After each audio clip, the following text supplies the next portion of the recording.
दोस्तों, आगरा में खाकी वर्दी फिर से शर्मसार हुई। एक खाकी वर्दी पहनने वाले ने एक इतना बुरा कर्म कर दिया जिसकी वजह से आगरा नगरी में खाकी वर्दी किसी से नज़र नहीं मिला पा रही है। वो एक दूसरे की तरफ सिर्फ चेहरा देखते हैं और कुछ भी नहीं कर पाते हैं। दोस्तों, एक महिला होती है, वह अपने ससुराल जनों पर केस करना चाहती है और उसी केस के चलते उसको अनेकों बार थाने में आना जाना पड़ा। दोस्तों, इसी बात का फायदा उठाकर अब एक सिपाही उस महिला से फ़ोन पर बातचीत करने लगता है। फिर दोनों में हो जाती है दोस्ती, क्योंकि उस महिला को बार बार थाने ना आना पड़े इसलिए वह उस पुलिसकर्मी से फ़ोन नंबर्स का आदान प्रदान कर लेती है। और दोस्तों, इसी बीच चलते अब वह जो पुलिसकर्मी है वह उस महिला से कर लेता है दोस्ती, और उसी दोस्ती के चलते अब वह बार बार उस महिला को बना रहा होता है अपनी हवस का शिकार। दोस्तों, वह महिला भी हो जाती है गर्भवती, लेकिन वह पुलिसकर्मी अपने आप को उस महिला का पति बताते हुए हॉस्पिटल ले जाता है और फिर उसका करा देता है गर्भपात। वह महिला अब उस पुलिसकर्मी से बार बार शादी करने के लिए दबाव बना रही है, लेकिन वह पुलिसकर्मी बार बार उससे मना कर देता है कि वह उससे शादी नहीं करेगा, और फिर एक दिन वह हो जाता है गायब। दोस्तों, उस महिला को पता चलता है करीब 10 दिन बाद कि उस व्यक्ति की तो शादी हो गई है और अभी अभी उसकी शादी हुई है और वह अपनी पत्नी के साथ अपने घर में ही मौजूद है। इतने में वह चुप नहीं होती है और फिर वह जाती है एसीपी के पास और फिर वहां जाकर उस प्रेमी के ऊपर मुकदमा दर्ज करवाती है। दोस्तों, अब उसी पुलिसकर्मी को उसी पुलिस थाने में गिरफ्तार होना पड़ेगा जहां पर वह अपनी सेवाएं दे रहा था। आखिर यह दोस्तों, आइए जानते हैं पूरी घटना में क्या क्या हुआ है। नमस्कार, आदाब, सत श्री अकाल दोस्तों, मैं भीषण प्रकाश स्वागत करता हूं आपका हमारे यूट्यूब चैनल किस्से क्राइम के। और दोस्तों, पूरी घटना की जानकारी के लिए आप बने रहिए हमारे साथ वीडियो में अंत तक। और दोस्तों, यदि आपने अभी तक हमारे चैनल को सब्सक्राइब नहीं किया है तो आप हमारे चैनल को सब्सक्राइब कर लें, नोटिफिकेशन की बेल को दबाना बिल्कुल ना भूलें। दोस्तों, आज का बेहद ही हैरान करने वाला जो मामला है वह सामने आया है उत्तर प्रदेश के आगरा शहर से, जिसको ताज नगरी के रूप में भी जाना जाता है। दोस्तों, यह वही आगरा है जहां पर शाहजहां ने अपनी जो पत्नी होती है मुमताज़, उनके प्यार के लिए एक ताजमहल का निर्माण करवाया था। दोस्तों, उसी ताज नगरी में एक 26 साल की जो महिला है वह अब एसीपी ऑफिस पहुंचती है और वहां पर जे रविंद्र कुमार के सामने हाथ जोड़कर गिड़गिड़ा रही होती है और वह बार बार विनती कर रही है कि साहब, उसके साथ बहुत बुरा हुआ है और इतना बुरा कांड जिसको जानकर आप बिल्कुल हैरान रह जाएंगे।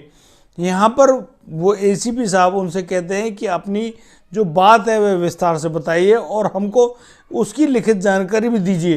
तो यहाँ पर वह महिला बताती है कि वह करीब 5 बार आपके दफ्तर आ चुकी है, लेकिन आप उनको नहीं मिले हैं। वह डीजीपी तक पहुँच गई है, उसने मेल करके अपनी जो सूचना है वह सब कुछ बताई है पुलिस डीजीपी साहब को। उस महिला की किसी भी शिकायत पर जब कोई कार्रवाई नहीं होती है तो वह आज एसीपी साहब के सामने आई है और हाथ जोड़कर विनती कर रही है कि उसको न्याय दिलाइए। उसकी शादी फरवरी 2018 में हुई थी और करीब 1 साल बाद जब उसने एक बेटी को जन्म दिया तो उसके ससुरालजनों ने उसको मार पीट करके उसकी ससुराल से भगा दिया। वह अब अपने पिता के घर पे रह रही है।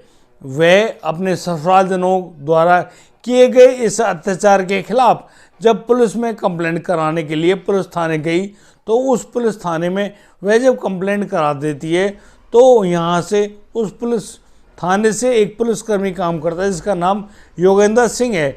वह इस योगेंद्र सिंह उस महिला के पास फ़ोन करता है और उसको उसके थाने उसके केस के बारे में बता रहा होता है कि हमने ऐसे एफआईआर दर्ज कर लिया और ऐसे आगे की कार्रवाई कर रहे हैं। दोस्तों, यहाँ पर उस महिला को बार बार उस पुलिस थाने आना होता था अपने उस किए गए मुकदमे के बारे में जानकारी लेने के लिए। दोस्तों, इसी बीच अब उस महिला की दोस्ती हो जाती है उस योगेंद्र सिंह नाम के एक सिपाही से, जो कि उसी पुलिस थाने में कार्यरत था। दोस्तों अब उन दोनों की जो दोस्ती है वह प्यार मोहब्बत में तब्दील हो जाती है। योगेंद्र सिंह जो कि उस थाने में पुलिस सिपाही है, वह बार बार उस महिला को भरोसा दिलाता है कि वह उससे शादी कर लेगा। दोस्तों इसी बात को मानकर अब वह महिला अब उसके साथ शारीरिक संबंध बनाती है और दोस्तों कई बार शारीरिक संबंध बनाए जाने के चलते अब वह प्रेग्नेंट भी हो जाती है। दोस्तों जैसे वह इस सूचना को अपने प्रेमी योगेंद्र सिंह को बताती है तो वह योगेंद्र सिंह एक दिन उसको ले जाता है एक नज़दीकी निजी अस्पताल और वहाँ पर जाकर अपने आप को उस महिला का पति बताते हुए उस महिला का गर्भपात करा देता है।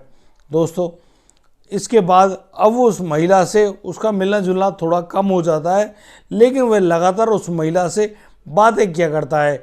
एक बार जब वह अपने गांव गया हुआ था, जो कि कानपुर देहात का एक गांव शिवपुरा है, वहां पर गया हुआ था, तो उसको एक डर सा लगा रहता है कि वह अभी उस महिला के साथ शारीरिक संबंध बना के आया है, कहीं ऐसा ना हो कि वो फिर दोबारा से प्रेग्नेंट ना हो जाए। इसी बात के चलते अब वह जो योगेंद्र सिंह है वह अपने गांव से लौट आता है आगरा में। आगरा में फिर उस महिला से मिलने की बातें करता है। अब वो दोनों जब एक होटल में मिलते हैं तो वहाँ पर जब वह महिला से पूछ रहा होता है और उस महिला का जो कि प्रेगनेंसी टेस्ट होता है वह करवाता है, तो उससे पता चलता है कि वह महिला अब प्रेग्नेंट नहीं है। दोस्तों इसके बाद अब वह योगेंद्र सिंह नाम का जो वह व्यक्ति है वह अचानक गायब हो जाता है। वह कहाँ गया है, किसके पास गया है, उसके बारे में किसी को कोई भी जानकारी नहीं होती है। जब वह महिला लगातार 10 दिन तक उसके पास फ़ोन किया करती है तो यहाँ पर योगेंद्र सिंह का फ़ोन ही नहीं मिलता है। अब वह जो महिला है वह परेशान है। वह अब उस योगेंद्र सिंह के जीजा जिनका नाम कमलेश सिंह है उनके पास फ़ोन करती है और उनसे कहती है कि देखिए आपके जो साले हैं योगेंद्र हैं, आपको तो पता है कि हम लोग प्यार मोहब्बत करते हैं, लेकिन तुम्हारे साले योगेंद्र सिंह के बारे में मुझे 10 दिनों से कोई भी जानकारी नहीं है। तो यहाँ पर जो कमलेश नाम का जो उसका जीजा है वह कहता है कि आप तो पागल हो रही हो उसके प्यार के चक्कर में, उसकी तो शादी हो गई है और वह अपनी दुल्हन लाके अपने गांव में रह रहा है, तुम किसके पीछे पड़ी हुई हो। दोस्तों इतना सुनते ही उस महिला के पैरों तले ज़मीन खिसक जाती है।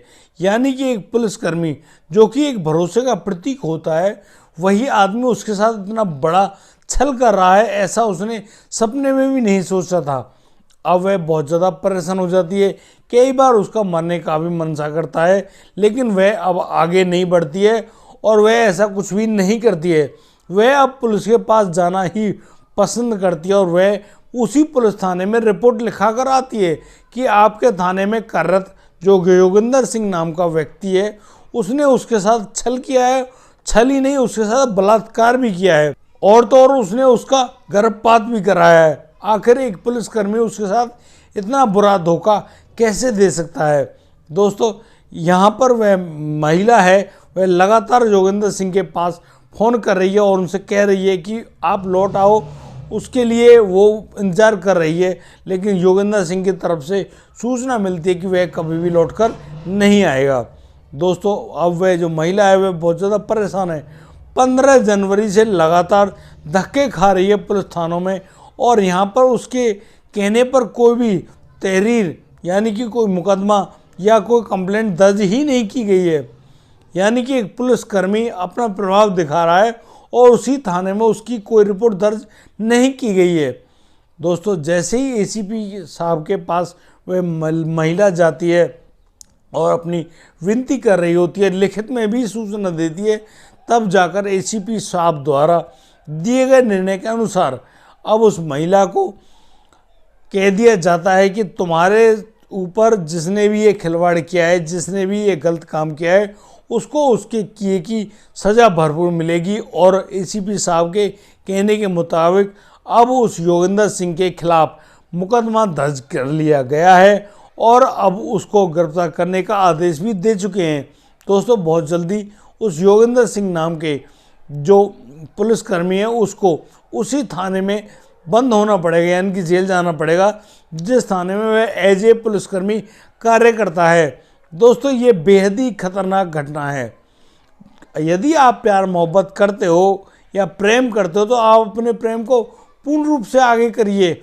दोस्तों, ऐसा कहा जाता है कि धोखे से धक्का अच्छा होता है, यानी कि आप मना कर दो, दिल एक बार टूटेगा, लेकिन यदि आप किसी को धोखा देते हो तो हर लम्हा उस आदमी का, उस महिला का या युवती का दिल टूटेगा। भूलवश आप ऐसे किसी मामले में फंस गए तो आप अपने मन की पूरी राय उसके सामने बैठ के क्लियर करें, ताकि आगे की कोई भी जो दुर्भावना युक्त बातें हैं वह सामने ना आ पाएँ। दोस्तों, जो जैसा करता है उसको उसका वैसा ही भुगतना पड़ता है, ये बेहद ही खतरनाक है। दोस्तों, यदि आपको हमारी वीडियो और दी गई जानकारी अच्छी लगी हो तो आप हमें लाइक करें, कमेंट करें, शेयर करें और हाँ, सब्सक्राइब करना बिल्कुल ना भूलें। दोस्तों, अब दीजिए मुझे इजाज़त, मिलता हूँ कल रात, लाता हूँ एक नया सनसनीखेज मामला। तब तक के लिए आप बढ़िया रहें, बेहतरीन रहें, अपने परिवार का बखूबी ख्याल रखते रहें। जय हिंद, जय भारत।